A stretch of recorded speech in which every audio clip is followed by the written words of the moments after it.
नमस्कार साथियों, ट्रिक वाले इस डिजिटल मंच पर मैं आपका हिंदी मित्र नरेश गोयल आपका हार्दिक अभिनंदन व स्वागत करता हूं। तो दोस्तों, चलते अपन के अगले पार्ट की ओर। अपना पार्ट चल रहा था विलोम शब्द। क्या चल रहा था?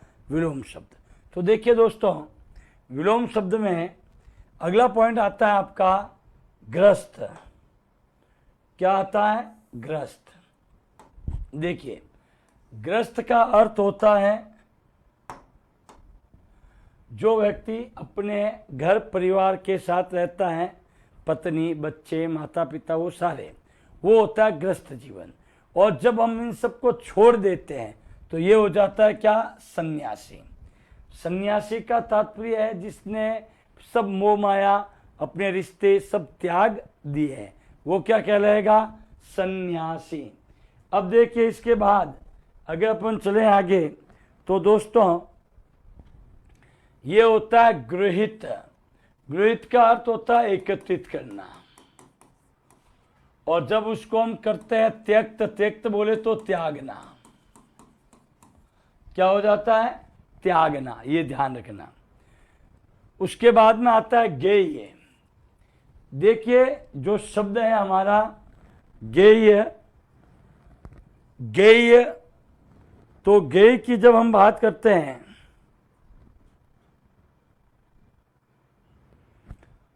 गेय का क्या होगा? अगेय।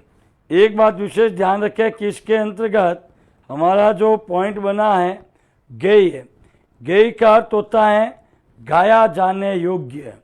क्या होता है? गेय का अर्थ होता है गाया जाने योग्य। तो जो गाया जाने योग्य होता है, जिसको अपन आराम से गा सकते हैं, वो कहलाता है गेय। गीत प्रणाली की बात कर सकते हैं। जैसे इसके आगे क्या लगा? अ का अर्थ ही होता है ना, अर्थात नहीं, अर्थात जो गाया जाने योग्य नहीं है। उसके बाद में आता है, देखो दोस्तों, गौरव।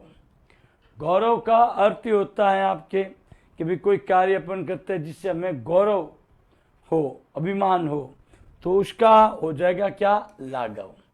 गौरव का अर्थ बड़ा भी होता है, तो लाघव का अर्थ क्या हो जाएगा? छोटा।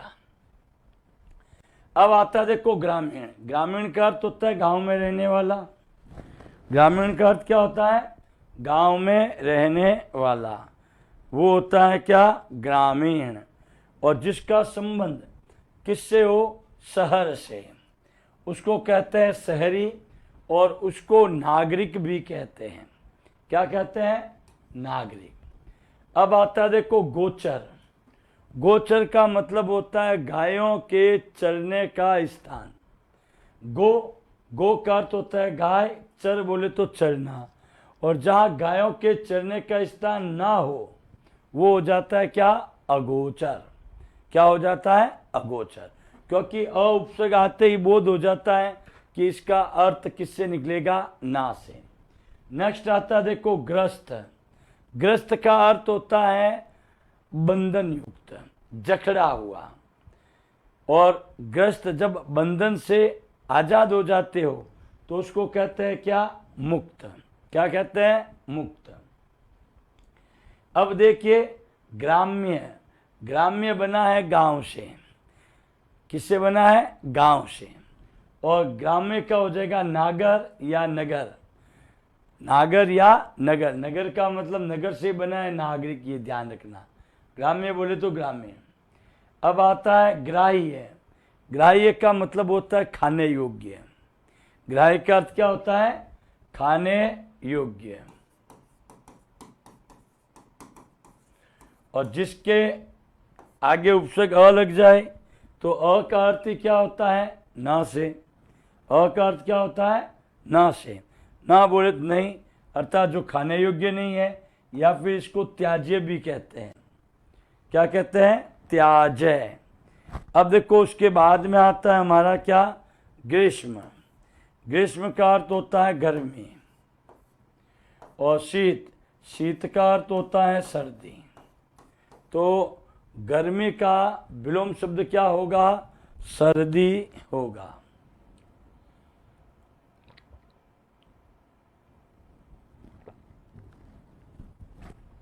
अगली स्लाइड लेते हैं दोस्तों अपन, ये लीजिए। अब आता है देखो घ के बाद में घ। घ का मतलब है घना, जिसको हम कहते हैं गहरा। घना बोले तो क्या हो जाएगा, गहरा। जैसे कि ये वृक्ष घना है, अर्थात पूरा हरा भरा है, पत्तियों से जड़ा हुआ है। और इसका हो जाता है छितरा या बिखरा, जो फैला हुआ है। क्या हुआ है, फैला हुआ, उसको क्या कहते हैं, छितरा। अगला है घरेलू। घरेलू का तात्पर्य होता है जिसमें हम घर संबंधी चीजों की बात करें, वो होता है घरेलू। और घरेलू का क्या हो जाएगा, वनेला। वनेला या वन संबंधी। अगला आता है घातक। घातक बोले तो जो हानि पहुंचाए, क्या पहुंचाए, हानि पहुंचाए, वो क्या होता है, घातक। तो घातक का विलोम शब्द हो जाएगा रक्षक। घातक का तात्पर्य होता है घात करने वाला, तो उससे हम क्या करेंगे, रक्षा करेंगे, इसलिए हम इसको क्या कहेंगे, रक्षक। अगला आता है घोष। घोष का क्या हो जाता है, अघोष। ये हमने पहले भी बताया है, घोष का अर्थ होता है नाद, जिसमें नाद हो, और जिसमें नाद नहीं हो वो क्या कहलाएगा, अघोष कहलाएगा। अगला आता है दोस्तों घर।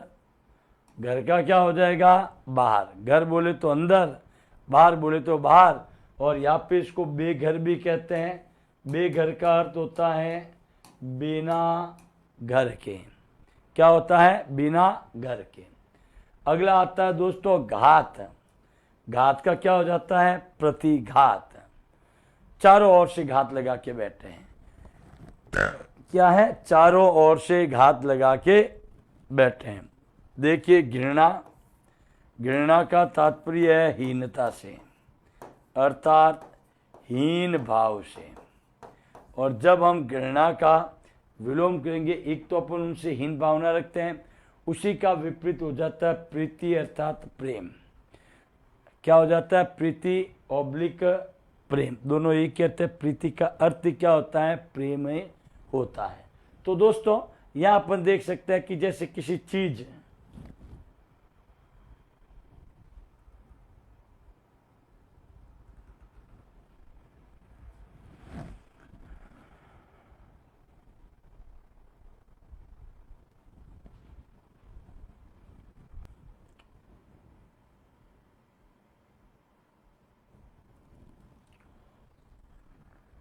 तो दोस्तों अगले पॉइंट पे अपन चल रहे हैं।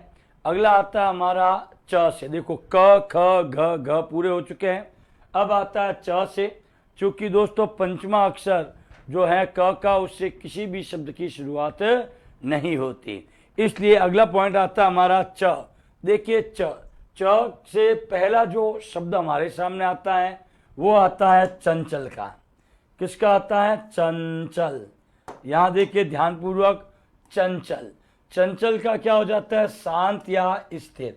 देखो चंचल का अर्थ होता है जो सभी और यानी हर किसी के साथ आराम से घुल मिल जाए, वार्तालाप करे, वो चंचलता का गुण होता है।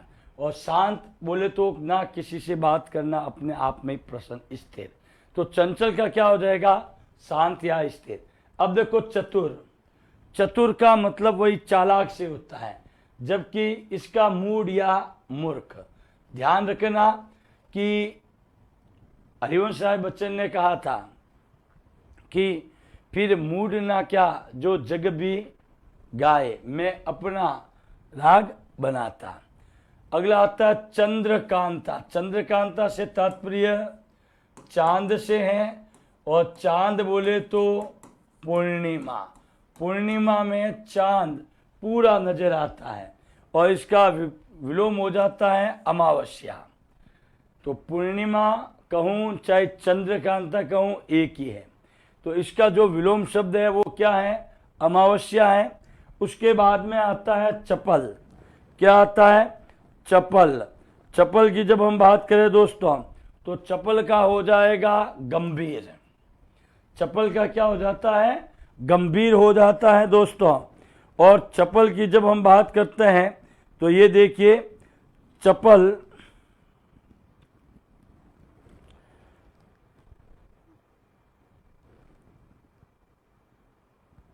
चपल का अर्थ होता है दोस्तों गतिमान। चपल का अर्थ क्या होता है? देखो, चपल का अर्थ होता है गतिमान। गतिमान से तात्पर्य लें तो इसको हम कह सकते हैं अस्थिर। क्या कह सकते हैं? अस्थिर। और जब हम इसका विलोम करते हैं तो विलोम में क्या हो जाता है? ये गंभीर हो जाता है। क्या हो जाता है? गंभीर। ध्यान रखना, चपल को चंचल भी कहते हैं। क्या कहते हैं? चंचल। और चंचल का तो शांत या गंभीर होना स्वाभाविक है। चर, चर का आगे अपने क्या लगा दिया? उपसर्ग। उपसर्ग लगते ही ये बन जाता है चर का अचर। चर का अर्थ होता है चरना, चलना, और अचर का अर्थ होता है जो ना चले। अब चर ना चले, चल, चलना, अचल। अचल ध्यान रखना, जो चलना नहीं होता है। अगला पॉइंट आता है चालाक। चालाक का जो विलोम शब्द है बहुत सिंपल सा है। क्या है? भोला। कहते हैं ना कि ये तो भाई साहब बहुत चालाक है, और इसके विपरीत देखो एकदम भोला है, भोली गाय है। वैसे चिकना, चिकना का हो जाता है खुरदरा, क्योंकि देखिए चिकना में जो घर्षण होता है वो बहुत कम होता है, खुरदरा में घर्षण क्या होता है? अधिक होता है। अगला आता है चिंतित, यानी कि जो चिंता में रहे, सोचता रहे, मनन करता रहे, उसका हो जाता है निश्चिंत। बिल्कुल शांत, निश्चिंत हो गया, हाँ कार्य हो गया, बस अब कोई समस्या नहीं। अगला आता है चिर। चिर का अर्थ होता है दोस्तों सदैव। जैसे शब्द लिखा चिराग, बना क्या? चिर धन आग।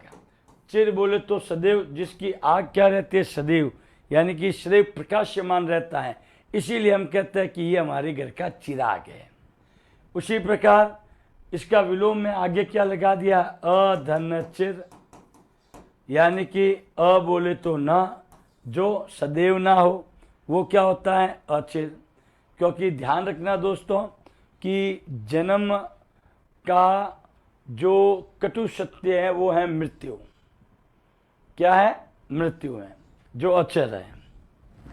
अगला देखिए, अगला पॉइंट में चलता हूं, तो अगला पॉइंट आता है चिरंतन। शब्द क्या है? चिरंतन। चिरंतन का मतलब होता है जो सदैव बढ़ता रहे अनंत की ओर, जिसका अंत ही नहीं हो। चिर बोले तो सदैव, और अनंत बोले तो अन्न धन अंत।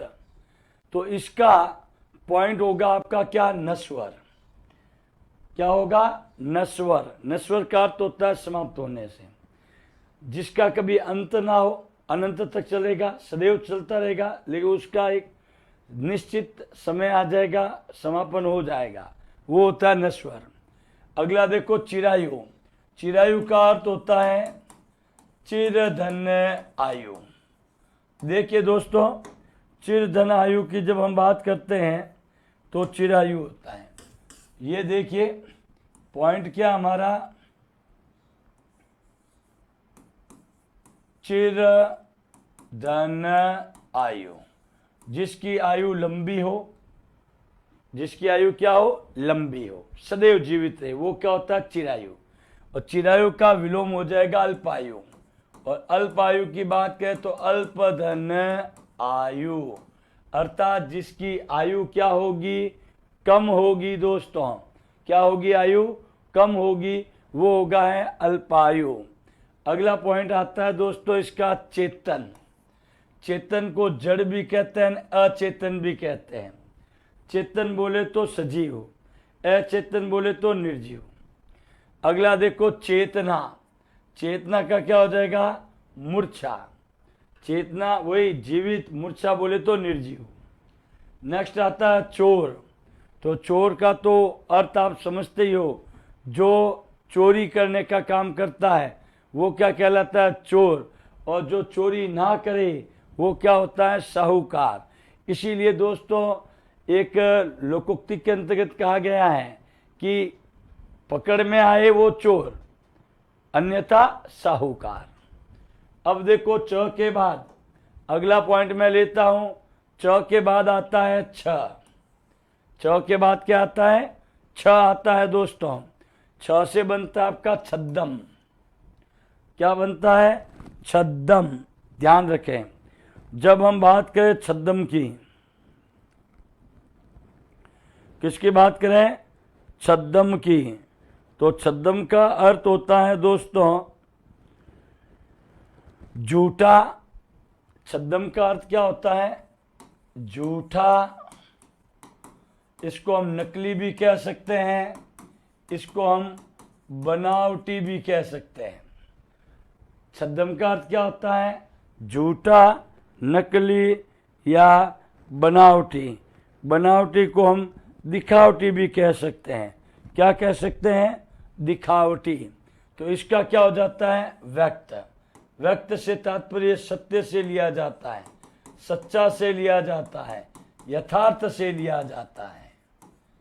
किससे लिया जाता है, यथार्थ से।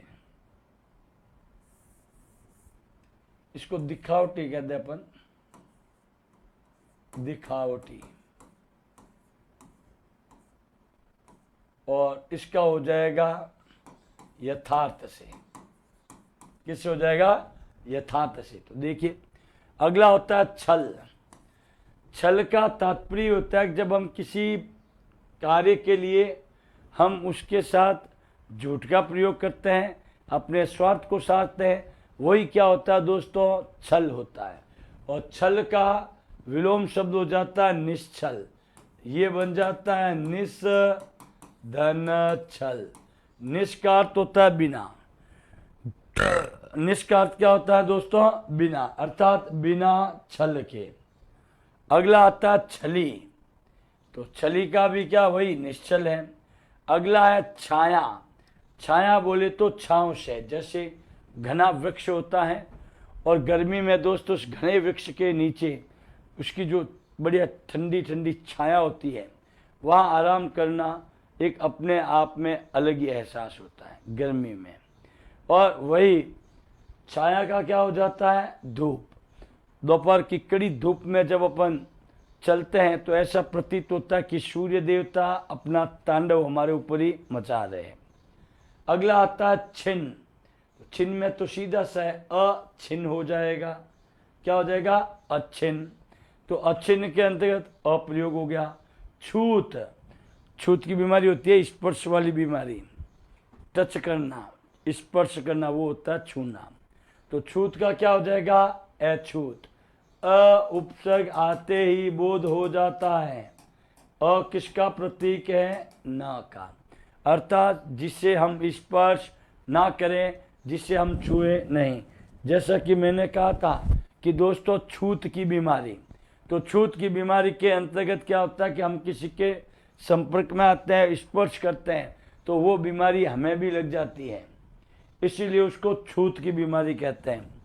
आगे बढ़ता हूं दोस्तों, ये लीजिए अगली स्लाइड आपके सामने है।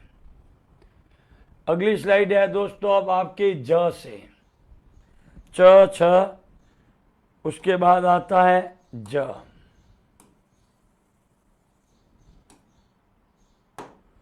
यह है दोस्तों ज से। किससे, अब ज से हैं। जैसे दोस्तों शब्द लिखा हमने जंगम। देखिए जंगम जो शब्द है ये आपके पहले भी प्रश्न आ चुका है कि जंगम का विलोम शब्द क्या है। क्या कहा मैंने, जंगम का विलोम शब्द क्या है। तो दोस्तों जंगम का अर्थ होता है कि जो चल सके। जंगम का अर्थ होता है जो चल सके। एक इसका अर्थ अपन ये भी लगा सकते हैं कि जिसे कहीं ले जाया जा सके, जिसे कहीं ले जाया जा सके, वो क्या होता है दोस्तों, जंगम होता है। और जंगम का जो विलोम शब्द होता है दोस्तों, वो है क्या हमारा स्थावर।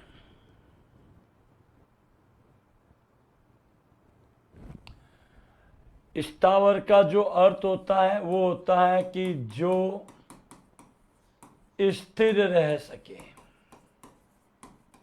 क्या रह सके? स्थिर रह सके, वो होता है क्या? स्थावर।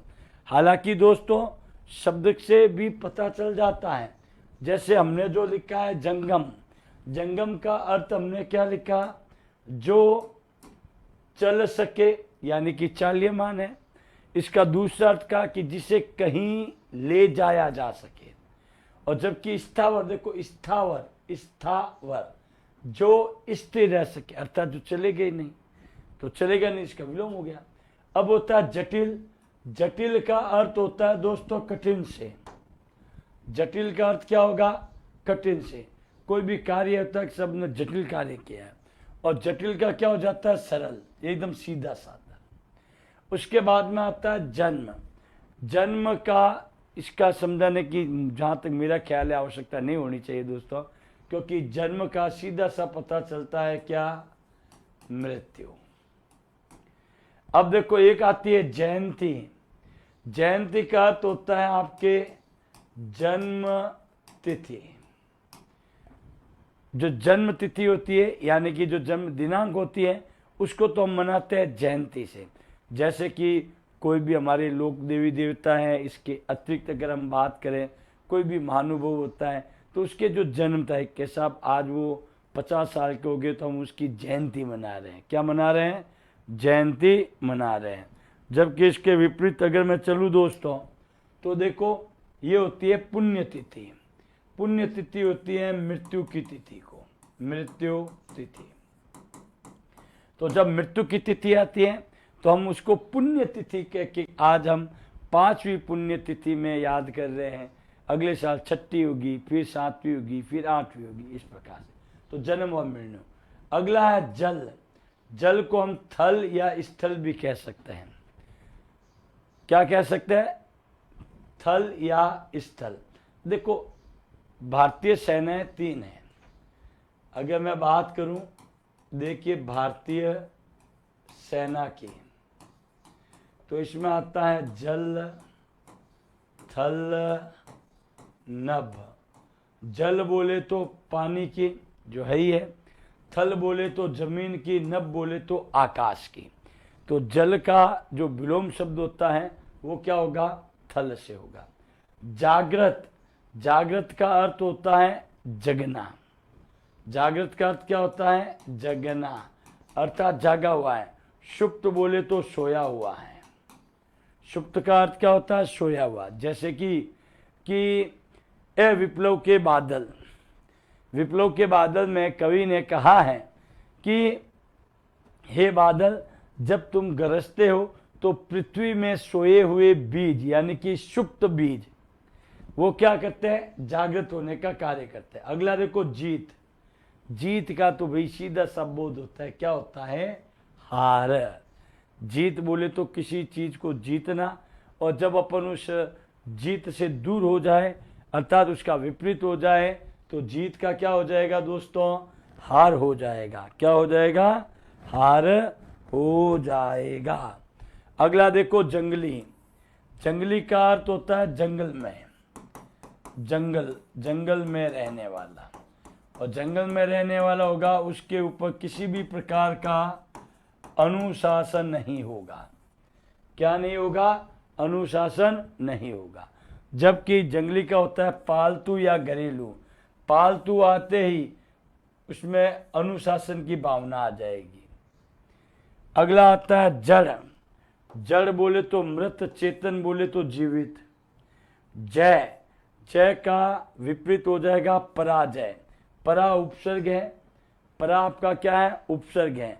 तो यहाँ अपन देख सकते हैं कि ये देखिए परा धन जय, पराजय। इसको अजय भी कह सकते हैं, तो अधन जय, जो जीता ना गया हो। अब आता है जरा। जरा का अर्थ होता है वृद्धावस्था। इसको हालांकि आयु भी कहते हैं। और जरा का आयु का क्या बनेगा, शैशव। शैशव बना है आपके किसके, शिशु से। तो शिशु की जो अवस्था होती है वो शैशव अवस्था। वृद्धा को हम प्रौढ़ भी कहते हैं और इसको यौवन भी कहते हैं, किसको, शैशव को। अब अगला आता है जागरण। जागरण का अर्थ होता है जागना। कहते हैं ना कि भाई रत राति जगरा, राति जोगो जिना पकावा, यानी कि रात्रि पर हमने देवताओं के भजन किए, जागे हैं। तो जागरण का अर्थ होता है जगने से, सुषुप्त या निंद्रा। निंद्रा बोले तो नींद। उसके बाद में आता है जातीय। जातीय में ध्यान से देखिए, जाति में ईय प्रत्यय हैं और विजातीय तो वी उपसर्ग हो गया, जिसका अर्थ होता है विशेष या भिन्न। तो जो भिन्न जाति से हैं वो क्या कहलाएंगे, विजातीय कहलाएंगे। तो यहाँ दोस्तों हमारा जो पॉइंट था जातीय और विजातीय का वो होता है पूर्ण। अगली स्लाइड लेते हैं अपन, ये लीजिए। अगली स्लाइड आती है आपकी दोस्तों, जिसके अंदर शब्द आया है हमारा कौन सा, जीव का। किसका आया है, जीव। जीव बोले तो जीवित, लाइव जिसे कहते हैं, सजीव। जीव का क्या है, सजीव। तो जीव का हो जाता है ब्रह्म या फिर निर्जीव। क्योंकि दोस्तों ब्रह्म का तात्पर्य होता है कि जब आत्मा परमात्मा से क्या हो जाती है, मिल जाती है। और आत्मा परमात्मा से कब मिलेगी, जब उसकी मृत्यु हो जाती है। मृत्यु होती है तो आत्मा परमात्मा में सम्मिलित हो जाएगी। अगला आता है जीवन। जीवन का क्या हो जाएगा, मरण। ये सारे इसी के एक प्रकार से पर्यायवाची है। देखो, जीव, जीवन, जीवित। जीवित का क्या हो गया, मृत। अब होता है ज्ञात। ज्ञात का मतलब जाना हुआ, जाना हुआ। और जैसे ही हमने क्या लगाया, अज्ञात, अधन ज्ञात, जो ज्ञात ही ना हो। अगला आता है दोस्तों ज्ञानी। ज्ञानी बोले तो ज्ञान रखने वाला, समझदार कहेंगे। और अज्ञानी में देखो अधन ज्ञानी, जिसके पास ज्ञान ही ना हो उसको क्या कहते हैं, अज्ञानी। उसके बाद में आता है श्रेय। ये बहुत ही प्यारा शब्द है, ध्यान रखिए दोस्तों। शब्द हमारा क्या है, श्रेय है। तो जब मैं बात करता हूं श्रेय की, तो श्रेय में देखिए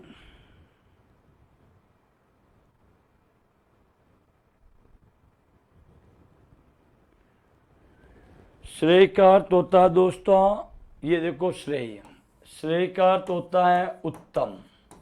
उत्तम बोले तो विशेषण की सबसे पावरफुल अवस्था होती है, ठीक है ना, जिसको हम कहते हैं बेहतर, बेहतर या अधिक बढ़िया, अधिक।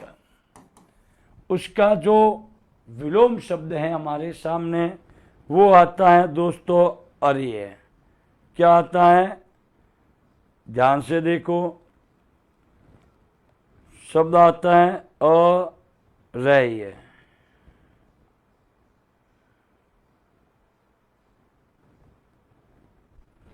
अरय का अर्थ अरय।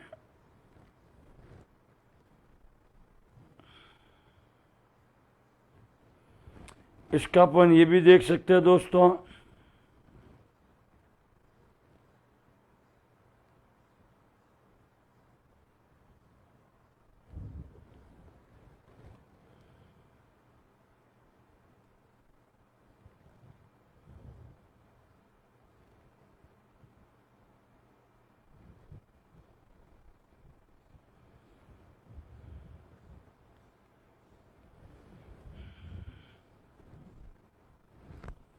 अगला लेते हैं दोस्तों ज्येष्ठ।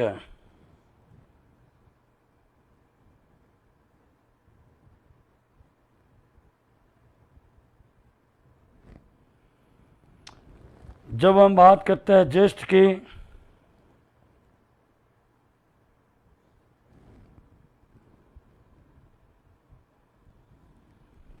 देखिए ज्येष्ठ, ज्येष्ठ का अर्थ होता है बड़ा, बड़ा। कनिष्ठ या लघु, इसका अर्थ होता है छोटा।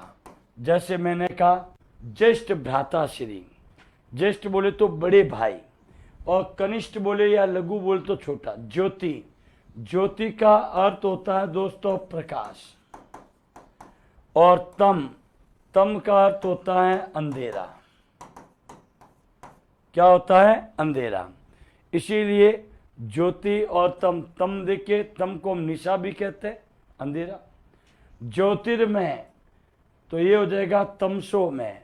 इसमें अगर ध्यान से देखो आप तो ज्योतिर्मय है, यह है तमसो में। ज्योतिर्मय का अर्थ होता है उजाला युक्त, प्रकाश युक्त। क्या होता है? वही प्रकाश युक्त। ये तो होता है ज्योति में। और तमसोमय का मतलब होता है अंधकार में, अंधकार में।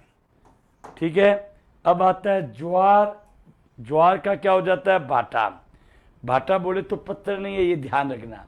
एक्चुअल कंडीशन ये होती है दोस्तों कि समुद्र के अंदर जो हमारे पक्ष चलते हैं, कृष्ण पक्ष और शुक्ल पक्ष, तो कृष्ण पक्ष और शुक्ल पक्ष के अनुसार ही समुद्र में जब लहरें उछाल मारती हुई बाहर जाती है और 15 दिन लहरें शांत रहती हैं, इसको कहते हैं क्या? ज्वार भाटा। चलिए दोस्तों, ज्वार भाटा के बाद अगला पॉइंट लेते हैं अपन। ये है आपका ज से। ज से देखो शब्द है आपका क्या? झगड़ालू। झगड़ालू का मतलब होता है जो हर समय झगड़ा करता ही रहे। क्या करता रहे? झगड़ा करता रहे। और इसका विलोम हो जाएगा शांत, यानी कि जिसको झगड़े में कोई इच्छा नहीं है, वो अपने आप को शांत रखता है। और अगर दोस्तों शांत रखोगे तो नेचुरल बात है, सामने वाला बकबका के वापस चुपचाप चला जाएगा। अगला आता है झीणा। झीणा का अर्थ होता है पतला। गाढ़ा, गाढ़ा का अर्थ होता है मोटा। जैसे कि अगर हम बात करें कि कुछ फैब्रिक ऐसी होती है जिसको हम आंखों के आगे लगाए तो आर पार देख सकते हैं, तो अपन कहते हैं भाई कपड़ा क्या, वसन क्या, झीणा है। और जिसके अंदर थिकनेस होती है, मोटा होता है, उसको क्या कहता है? गाढ़ा। जैसे अगला पॉइंट है झोपड़ी। झोपड़ी प्रतीक है गरीबी का, एक प्रकार से अगर देखा जाए तो। और महल प्रतीक है अमीरी का। तो झोपड़ी का क्या हो गया? महल। अब आता है ट से। ट से देखो दो ही, एक तो है टेढ़ा। टेढ़ा को कहा जाता है वक्र। क्या कहा जाता है? वक्र। जैसे अपन कहते हैं वक्र तुंड महाकाव्य सूर्य कोटि संप्रभा। वक्र, वक्र का क्या हो जाएगा? सीधा, जिसमें किसी प्रकार का टेढ़ापन ना हो। उसके बाद में आता है टोटा। टोटा का तात्पर्य हानि से है, कमी से है। और नफा या फायदा किससे है? लाभ से है, ज्यादा से है। तो ये है आपका, कहते हैं ना कि भाई इस वस्तु के तो टोटे पड़ रहे हैं। क्या पड़ रहे हैं? टोटे पड़ रहे हैं। लाए तो लाए कहाँ से, जबकि इसमें विपरीत फायदे फायदा, नफा है। आगे बढ़ता हूं दोस्तों, ये लीजिए अगला पॉइंट आता है हमारे सामने। ये आता है ठ से। ठ से आता है ठंडा। ठंडा का क्या हो जाएगा? गर्म। वही शीत का उष्ण। उसके बाद आता है ठोस।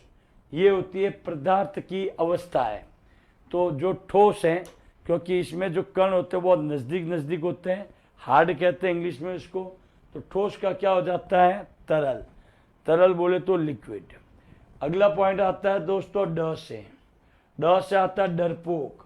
डरपोक का मतलब होता है जो डरा रहता है, डरा रहता है, वो होता है डरपोक। और ये है आपका निडर। निडर में होता है निधन डर। नि का अर्थ है बिना, बिना डर के, वो कहलाता है निडर। इसीलिए अपन विशेषण में भी देख सकते हैं इसको, निडर व्यक्ति। अगला आता है ढीठ, यानी कि चाहे उसको कितनी समझा दो वो उस कार्य को नहीं करेगा। एक नंबर का ढीठ है। ढीठ का क्या हो जाता है? विनय।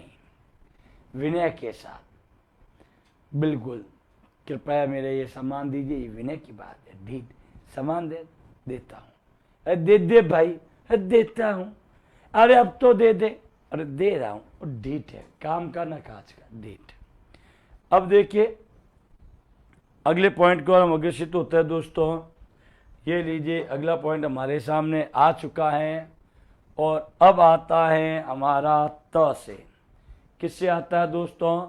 त से हम शुरू कर रहे हैं। त से अगर हम देखें यहाँ पर तो त से बनता है हमारा सबसे पहला तंग। तंग का क्या हो जाता है? ढीला।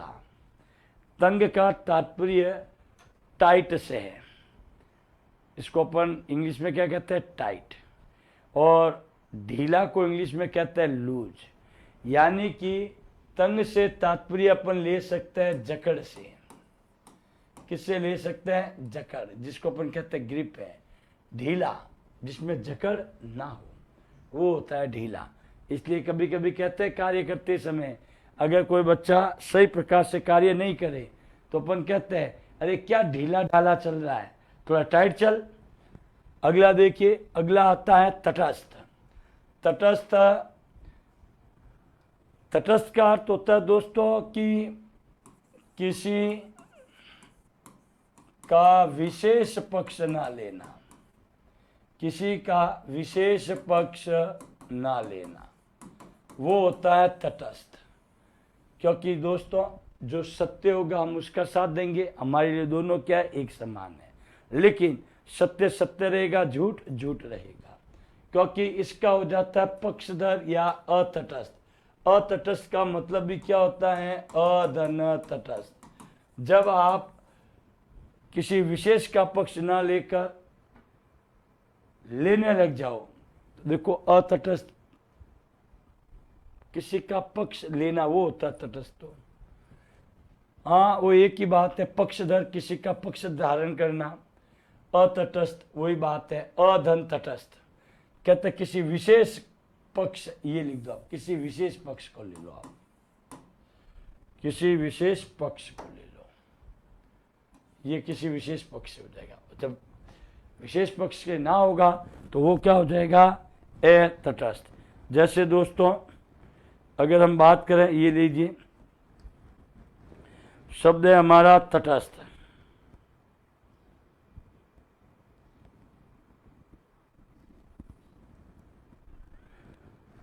यानी कि वही किसी का विशेष पक्ष, यानी कि निकट। और जो निकट ना हो वो क्या हो जाएगा? अतटस्थ हो जाएगा। अब अगला पॉइंट आता है दोस्तों, वो है हमारा तन्वी। शब्द क्या है? तन्वी। तन्वी का अर्थ अगर अपन निकालें तो तन्वी का अर्थ होता है दोस्तों पतला, नाजुक। क्या होता है? पतला कह दो, नाजुक कह दो या सुंदर कह दो। क्या कह दो? पतला, नाजुक या फिर सुंदर। और ये हो जाता है स्थूल। पतला होगा तो इसका क्या हो जाएगा? मोटा हो जाएगा, ठोस हो जाएगा। अब आता है तप्त। तप्त का अर्थ होता है गर्मी से। और शीतल, शीतल का अर्थ होगा ठंड से। ठंड बोले तो वही सर्दी। तो ध्यान रखें, तप्त, तप्त का अर्थ होता है ताप, उष्ण। तप्त का अर्थ हम ताप से भी लगा सकते हैं। तो शीतल, शीतल बोले तो ठंडा। अब आता है तम। तम का मतलब होता है दोस्तों अंधकार। क्या होता है? अंधकार, अंधेरा जिसे हम कहते हैं। क्या कहते हैं दोस्तों? अंधेरा। और अंधेरे का विलोम हो जाता है प्रकाश या फिर आलोक। आलोक का मतलब भी क्या होता है? उजाला। तो अंधेरे का क्या हो जाएगा? उजाला। अगला आता है तरल। वही तरल बोले तो लिक्विड, ठोस। और इसको शुष्क भी कहते हैं। क्या कहते हैं? शुष्क भी कहते हैं। देखिए तरुण, तरुण बोले तो युवा। और वृद्ध, वृद्ध बोले तो प्रौढ़। अब आता है दोस्तों तल्लीनता। तल्लीनता और तल्लीनता का क्या हो जाता है? उच्चाटन। देखिए दोस्तों, एक बात ध्यान रखें, तल्लीनता, तो तल्लीनता की जब बात करते हैं तो इसका तल्लीनता का जो अर्थ है,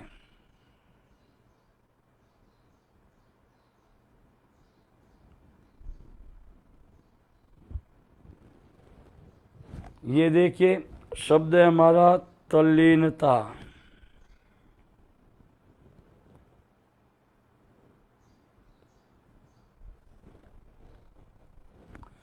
तल्लीनता का अर्थ होता है दोस्तों, जब हम किसी कार्य के अंदर क्या हो जाते हैं? मग्न हो जाते हैं। यानी हम इतने खो जाते हैं कि हमें खुद को ही पता नहीं रहता है कि हम क्या कर रहे हैं। और जब हम तल्लीनता का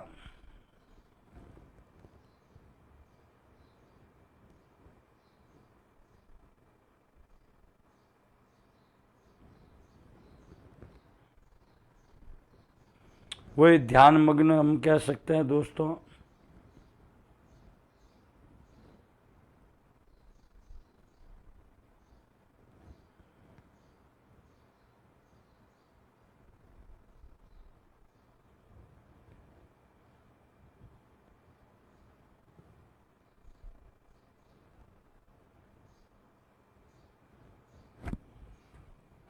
ये जो शब्द है आपका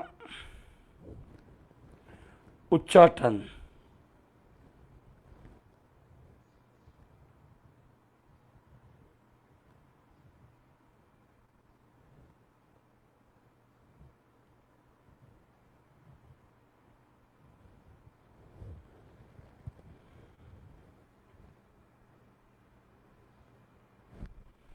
तो देखो इसमें तो मग्न होता है। वैसे उच्चाटन का अर्थ होता है उससे ध्यान भटकाना, यानी चीज को हटाना।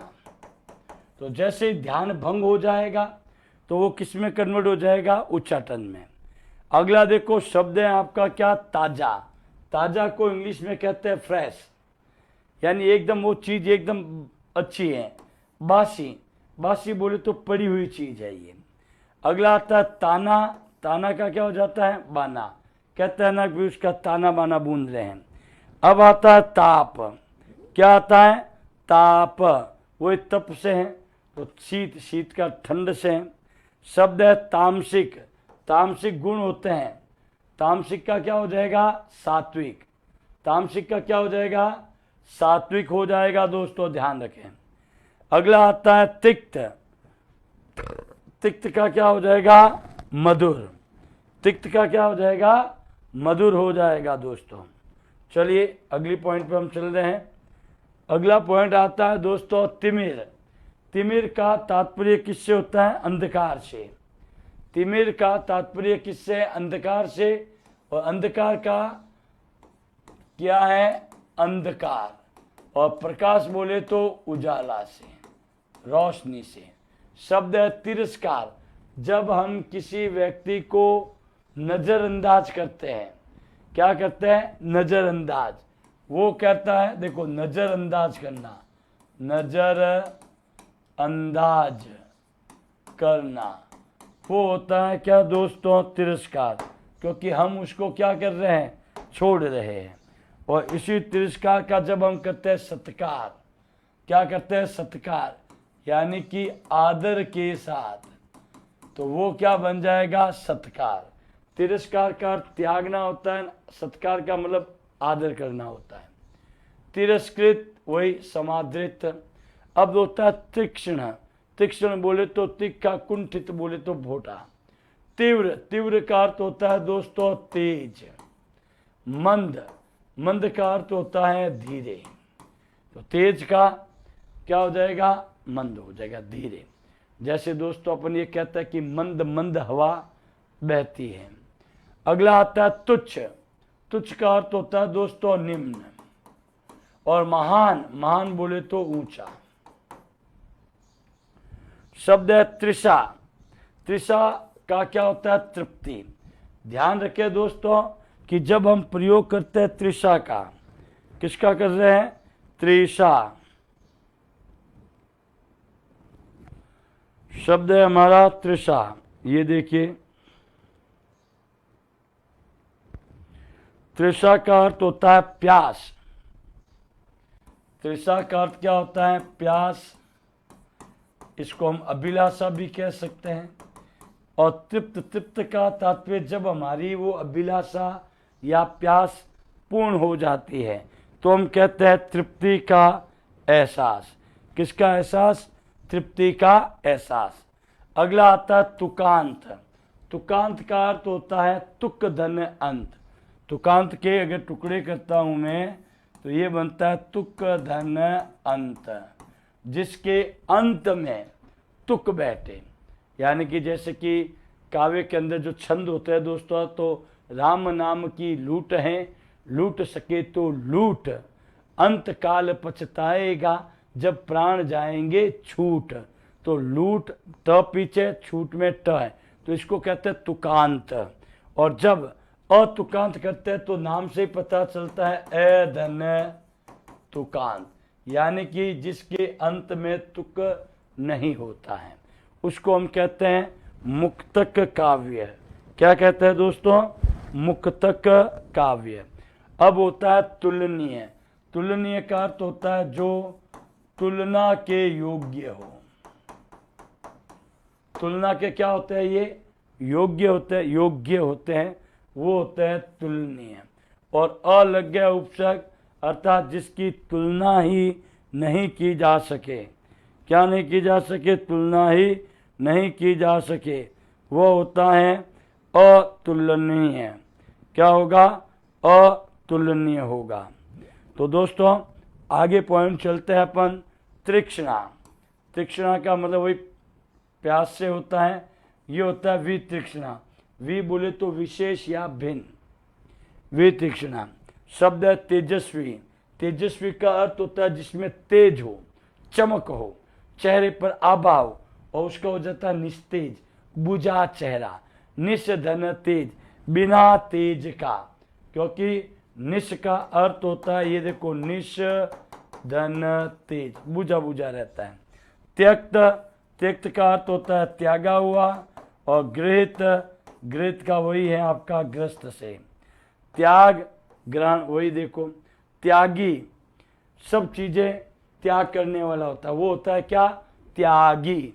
और जबकि एक होता है ग्रहण करने वाला, जो हर चीज के लिए मारा मारा फिरता रहे, वो होता है क्या? लोभी। तो ध्यान रखना, त्यागी का विलोम जो शब्द होगा वो क्या होगा? लोभी होगा, यानी कि जो लोभ में रहे। तो दोस्तों इसी के साथ मैं अपने शब्दों को विराम देता हूं। धन्यवाद।